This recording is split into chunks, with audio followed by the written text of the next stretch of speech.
Hi everyone, welcome to the PEB channel. I'm Joel Pettit, and today we're going to talk about CRSC pay, and we're going to demystify how to figure it out. Because for 99% of the people out there, it is disgustingly simple. It is. However, the guidance that you're given, or I should say the DoD gave everybody in 2004, 2008, 2016, and 2025, is ridiculously complex for no reason at all. So why they wrote it, I don't know, but it wasn't to help anybody. So let's just go into it. How do most of you need to understand these regulations and things like that? Well, 3 elements. 3, CRSC award, CRSC cap, and CRSC pay. First, the award. Think of it as a well. What do you have in a well? Usually water. In this case, we're gonna have money, but it's not your money. It's potential money. Now, why do I call it that? Because if you are let's just say an E4 and you've been in for 4 years and you're 100% VA and you receive $4,000 a month, well, it is mathematically impossible for you to get $4,000 a month in CRSC. It will never happen. I don't care who you are. It is mathematically impossible. So that's why I say it's potential money. And that's the big confusion, is people don't explain this because they just don't want to come right out and say it because they're afraid of being wrong. That scenario, it's impossible for that person to get $4,000. Now, if you're a lieutenant colonel with 15 years in and you have a very, very high 3 pay, yeah, you could. But again, that is very rare. For most people watching this, that's not them. So why does all the guidance talk about it like that? Because they don't want to tell you how straightforward this could be, because that would make it too easy to understand. So that's what I'm doing. So again, the award, it's your max VA pay. That's it. So whatever your demographic is, whether you have kids, spouse, parents, living with you, whatnot, minor children, whatever that pay is, that's a potential award. So if yours is $4,000, think of it as dumping that into the well. So how do we get that money out of the well? Well, we need a bucket. How do we know the size of the bucket? That is the CRSC cap. So we have the award, and now we have the cap. And the cap, that's the size of the bucket. Some people's buckets are going to be like those beach pails that kids have, right? Other people's buckets are going to be like a thimble, sadly enough. And that's what that, let's just say, like when I was active duty, the height of Afghanistan, you have people in for 3 years and they get blown up. And so their longevity multiplier is 2.5% times 3. And if they have, a $2,500 base pay, then that number is going to be pretty small. So that's where it all differs. So it's not someone just pull numbers out of thin air. They need some inputs, but they're pretty simple. It's 2.5% times your years of service times your high 3 pay. That's it. You have those 3 items and you can figure out the size of your bucket.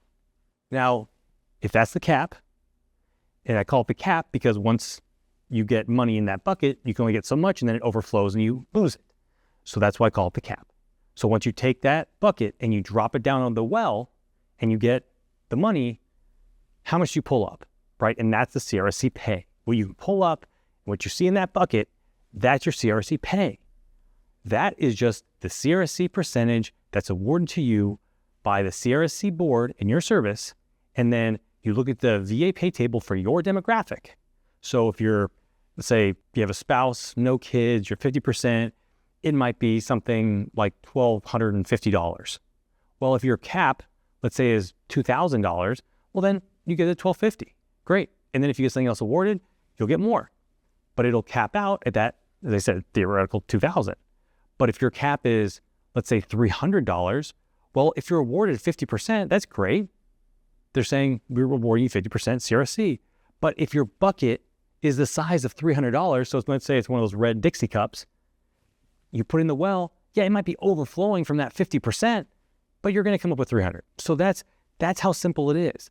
That's why when people say, well, what should my goal be? Well, a VA percentage that equates to a dollar amount that's over your cap.